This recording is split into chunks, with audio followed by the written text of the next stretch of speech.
pertama kami adalah cuka apel.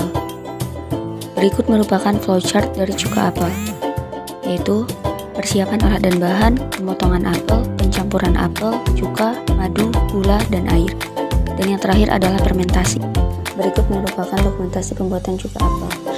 Berikut merupakan dokumentasi cuka apel pada tanggal 24 Februari 2023, 26 Februari 2023, dan 1 Maret 2023. Perbedaan yang mencolok adalah gelembung yang semakin lama semakin banyak. Hal ini disebabkan oleh terbentuknya gas karbon dioksida. Botol harus ditutup rapat-rapat agar proses fermentasi tidak terkontaminasi udara bebas atau zat lain yang ada pada lingkungan sekitar. Karena proses ini merupakan proses anaerob atau tidak memerlukan oksigen yang menghasilkan gas karbon dioksida. Hal inilah yang menyebabkan terbentuknya gelembung-gelembung gas kecil yang merupakan gas karbon dioksida. Proses pembuatan cuka apel adalah fermentasi anaerob. Cuka apel berhasil diproduksi karena adanya fermentasi anaerob, ditandai dengan berwarna keruh kecoklatan, memiliki aroma khas apel dan berbau seperti tape. Harus memiliki endapan di bawah botol serta bersifat pekat dan tidak bisa diminum langsung. Terbentuknya gelembung-gelembung gas kecil yang merupakan gas karbon dioksida disebabkan fermentasi anaerob dan wadah yang ditutup rapat.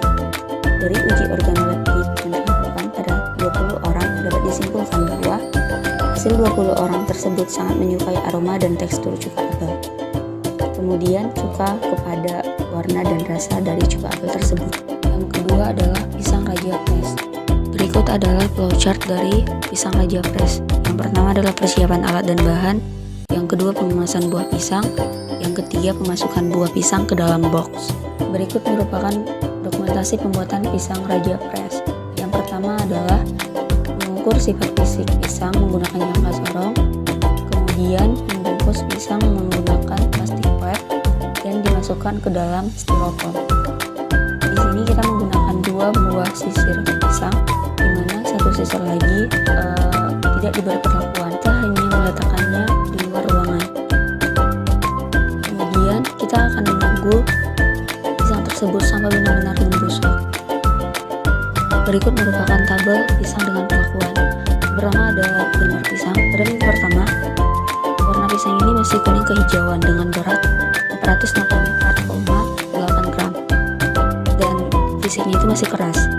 Yang kedua, pada minggu kedua, warnanya juga masih kuning kehijauan dengan berat 446,4 gram dan masih keras juga.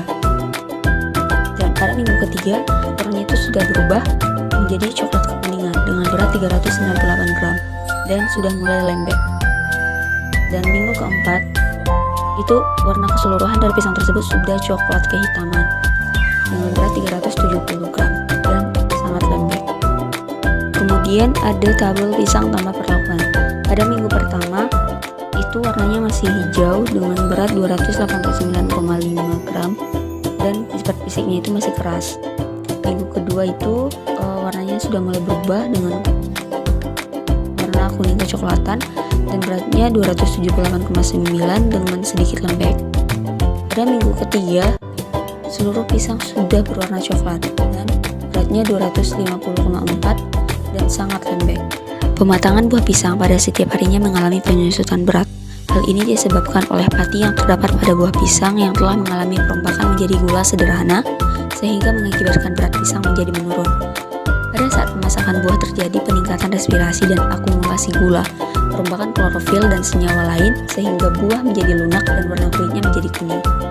Menjadi lunaknya buah disebabkan oleh perombakan protopektin yang tak larut menjadi pektin yang larut. Terjadinya perombakan warna disebabkan oleh bagian porfirin pada molekul klorofil yang dapat mengalami oksidasi atau saturasi sehingga warna akan hilang.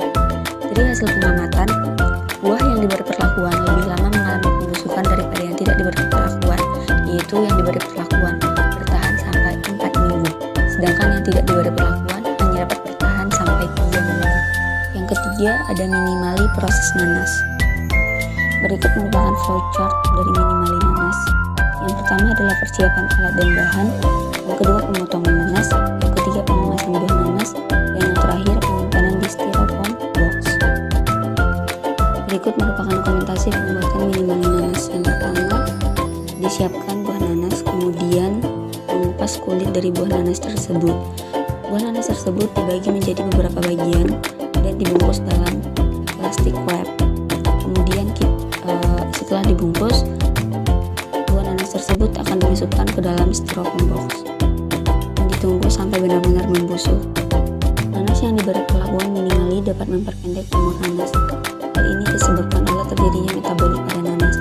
Buah nanas akan mengalami susut bobot yang disebabkan transpirasi dan respirasi. Vitamin C pada nanas akan terus meningkat dengan semakin tuanya umur buah dan menurun setelah mencapai kandungan tertinggi. Penurunan vitamin C selama penyimpanan terjadi karena adanya proses oksidasi. Total asam tertitrasi pada nanas terolah minimal menurun selama penyimpanan. Kandungan air nanas yang semakin berkurang menyebabkan penurunan tekanan turgor dan mengakibatkan tingkat kekerasan buah akan menurun. Yang keempat ada keripik pisang. Di sini kami mempersiapkan alat dan bahan: pengupasan buah pisang, pemotongan, perendaman, penggorengan, serta pengemasan keripik pisang. Kemudian kami melakukan uji organoleptik. Dari tabel indikator penilaian dapat dilihat untuk tidak suka kurang dari 20 dengan nilai 1 per suara. Untuk kriteria kurang suka 21 sampai 40 dengan nilai 2 per suara. Untuk kriteria biasa 41 sampai 60 dengan nilai 3 per suara. Untuk suka 61 sampai 80 dengan nilai 4 per suara. Dan untuk kriteria sangat suka 81 sampai 100 dengan nilai 5 per suara. Dari uji organoleptik yang dilakukan pada 20 orang dapat disimpulkan hasil 20 orang tersebut sangat menyukai warna dan aroma dari keripik pisang. Kemudian suka pada rasa dan tekstur. Namun dari beberapa penilaian ada yang kurang suka dengan warna dari keripik. Dengan demikian kami dapat memperbaiki kesalahan tersebut. Beberapa komentar yang dimuat yaitu keripik pisang kurang renyah, keripik terlalu asin, dan keripik terlalu keras. Keripik pisang adalah produk makanan ringan dibuat dari irisan buah pisang dan digoreng dengan atau tanpa bahan tambahan makanan yang diizinkan. Tujuan pengolahan pisang menjadi keripik pisang adalah untuk memberikan nilai tambah dan meningkatkan ataupun memperpanjang kemanfaatan buah pisang. Untuk membuat keripik pisang digunakan pisang yang dalam keadaan masih mentah. Cara pembuatan keripik pisang cukup sederhana.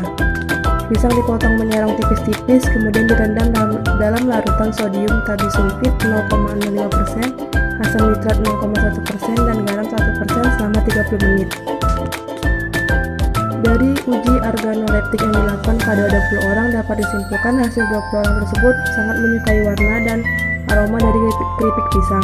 Kemudian suka pada rasa dan tekstur, namun dari beberapa penilaian ada yang kurang suka dengan warna keripik pisang. Yang kelima adalah bolu pisang.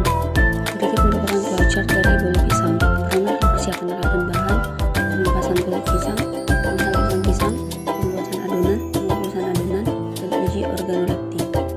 Berikut merupakan dokumentasi pembuatan bolu pisang. Berikut merupakan tabel indikator penilaian pada uji organoleptik, yaitu untuk tidak suka kurang dari 20 dengan nilai 1 per suara, kurang suka 21-10 dengan nilai 2 per suara, biasa 41 sampai 60 dengan nilai 3 per suara, suka yaitu 61 sampai 80 dengan nilai 4 per suara, dan sangat suka 1 sampai 100 dengan nilai 5 per suara. Dari uji organoleptik yang dilakukan pada 20 orang dapat disimpulkan hasil 20 orang tersebut sangat menyukai aroma dan rasa dari bolu pisang. Kemudian suka pada tekstur dan warna. Dengan demikian kami dapat memperbaiki kesalahan tersebut. Beberapa komentar yang dimuat: rasa dan tekstur yang khas, tekstur yang terlalu padat, dan rasa pisang yang tidak terlalu berasa. Dari pengolahan sebuah pisang dan setengah kilogram tepung terigu, kami dapat menghasilkan 36 buah bolu pisang. Untuk harga pasaran bolu pisang dengan menggunakan cetakan kue, kita dapat memberi harga Rp2.000 per satuan bolu pisang. Tiap bahan pada bolu pisang memberi dampak pada hasil akhir bolu pisang. Telur dan tepung sebagai pembentuk rangka, telur pula sebagai pelembab dan pemulsi. Vanili dan pisang memberi aroma dan rasa. Garam dan gula menambahkan rasa. Mentega memperbaiki rupa sifat fisik bahan pangan, dan baking powder sebagai pengembang. Dari uji organoleptik yang dilakukan pada 20 orang dapat disimpulkan hasil 20 orang tersebut sangat menyukai aroma dan rasa dari bolu pisang. Kemudian suka pada tekstur dan warna. Produk terakhir adalah dodol pisang. Berikut merupakan flowchart dari pembuatan dodol pisang. Yang pertama adalah persiapan alat dan bahan. Yang kedua, pengupasan kulit pisang, penghalusan pisang, campuran bahan, cetakan adonan, dan yang terakhir terakhir, uji organoleptik merupakan dokumentasi pembuatan bumbu pisang. Yang pertama adalah praktikan menyiapkan alat dan bahan. Yang kedua, praktikan memerah santan. Yang ketiga, pelumatan buah pisang. Yang keempat, pencampuran gula merah ke dalam adonan. Yang terakhir adalah pengadukan adonan sampai benar menjadi dodol. Bahan pada dodol pisang memberi dampak pertama tepung kanji. Gula merah memberi rasa manis dan karamel. Santan memberi rasa gurih. Pisang memberi aroma dan rasa pisang. Kemudian tepung ketan membuat dodol